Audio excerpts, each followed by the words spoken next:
Hola amigos del mundo, una semana más en esto que es el reporte de noticias y su resumen en 7 días.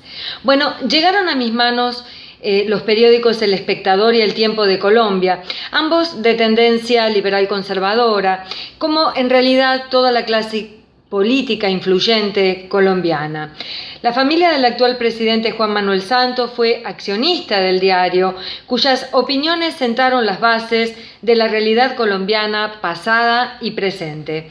Hoy ambos hablan de violencia, claro, en general el país es un país inseguro, en general, sobre todo las grandes ciudades como Bogotá, pero también ambos coinciden en la noticia sobre las negociaciones de paz con los grupos guerrilleros del país, a saber, las Fuerzas Armadas Revolucionarias, el Ejército de Liberación Nacional y el Ejército Popular de Liberación. Todos nacieron, como sabemos, en la década del 60 y han sembrado odio, violencia y una situación social tan siniestra que es difícil explicar la división y el conflicto interno en el país, en Colombia. Ricos, pobres, guerrilleros por elección o por secuestro, son el agua y el aceite de la realidad colombiana. Algunos de los puntos a tratar con los guerrilleros es su posible participación en la sociedad, la eliminación de la pobreza, hecho que no ocurrió, claro, en 50 años, perdón y reconciliación, a mi entender, solo palabras si se piensa en el sufrimiento que causaron, cese al fuego, esto es un poco más posible, y también la posible implementación de los acuerdos de paz. La situación sigue y seguirá siendo muy difícil de resolver a pesar de premios Nobel de la Paz, ya que en realidad sin justicia no hay reparación, por lo menos en las democracias occidentales. Ceder al terror nunca fue muy productivo a largo plazo. Lo que sí funcionó en la eliminación de los grupos terroristas y guerrilleros en el mundo, a la hora de eliminarlos, fue la decisión política de hacerlo. Y por supuesto, no me estoy refiriendo de ninguna manera a gobiernos militares que se igualan y causan más daño que la guerrilla, sino la decisión política, la del pueblo, la de decir aquí no queremos más secuestros, no queremos más extorsión, no queremos más corrupción y por supuesto no queremos más violencia. Bueno, un ejemplo hace ya largo y hace tiempo es el de la ETA en Italia. El gobierno italiano tomó la decisión y así se logró, pero sin gobiernos militares. En fin, claro que la investidura, por otro lado, la investidura del presidente número 45 de Estados Unidos, Donald Trump, a la presidencia, bueno, suscita la esperanza de unos y el absoluto desosiego de los que se le oponen.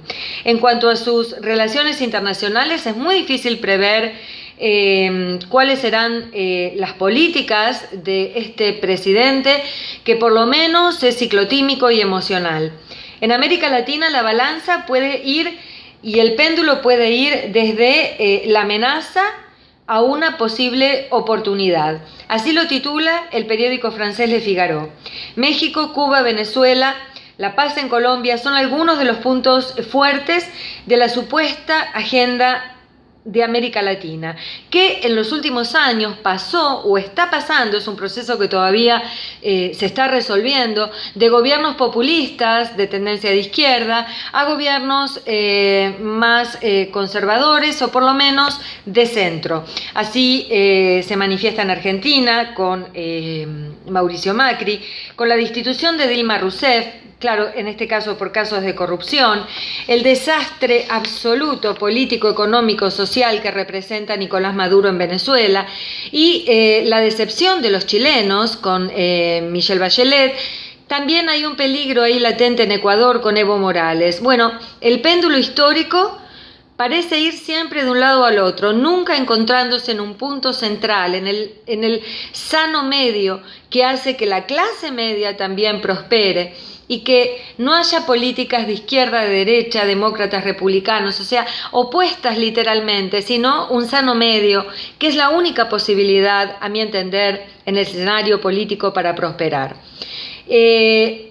Donald Trump se encontró al día siguiente de haber asumido con manifestaciones absolutamente multitudinarias en ciudades americanas, sobre todo en Washington, pero también en ciudades del mundo, sobre todo en Francia, Buenos Aires, bueno, en todas las ciudades occidentales y civilizadas del mundo, las mujeres se han lanzado a las calles en contra de lo que consideran la amenaza republicana de Trump. Y claro, otra vez digo, no se trata de republicanos y demócratas, sino de la personificación de la política. Cuando la política se personifica es muy probable que se convierta en dictadura. Así lo demuestra la historia. Si no, habrá que preguntarle a un pequeño país, allá lejos, en África, Guinea, que por estos días amanece con su dictador en el exilio, después de 22 años y con 11 millones de dólares menos en sus arcas, por supuesto ya vacías. Yahya Jammeh, con un Corán en la mano, ha decidido liberar al pueblo y el país recobra la denominada democracia, pero bueno, no hay que considerar que África seguirá el mismo camino. Guinea es un pequeño país que no es demostrativo de lo que el resto de África tiene intenciones o que el resto de los dictadores africanos tienen intenciones de realizar. En fin, las dictaduras destruyen, son como un predador. Los dictadores son absolutamente predadores, destruyen no solamente la sociedad, sino la inteligencia individual y colectiva. Y con esto, claro, prospera la corrupción que todo lo pudre. Bueno, la invasión de China al resto del mundo no se realiza solamente con lo económico, como sabemos, sino también con su población. Luego de que se haya eliminado la política de hijo único, solamente en el último año la población creció en 18 millones. Su presidente, Xi Jinping, se declara guardián del orden mundial. Sí, así lo declaró en la conferencia de Davos. Pero mientras tanto, el primer magistrado del país condenó la independencia de la justicia. Sí, así lo hizo en una conferencia de prensa que relata el periódico Financial Times.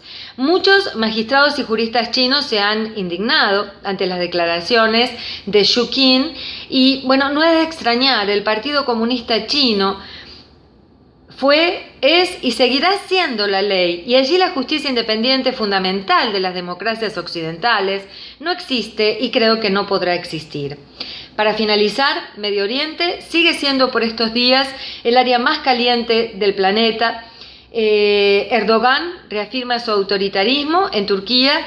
Mosul, aunque liberado del yihadismo por el este y muchos niños ya han comenzado a ir a la escuela, bueno, se respira un aire de cierta tranquilidad, aún continúan los asaltos para liberar el oeste de la ciudad.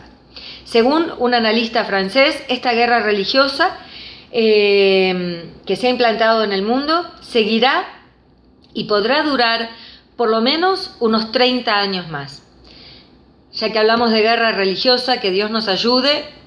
Y de aquí, desde el mundo, para el mundo, con este resumen de noticias en 7 días, me despido. Hasta la próxima semana, Silvina Vázquez.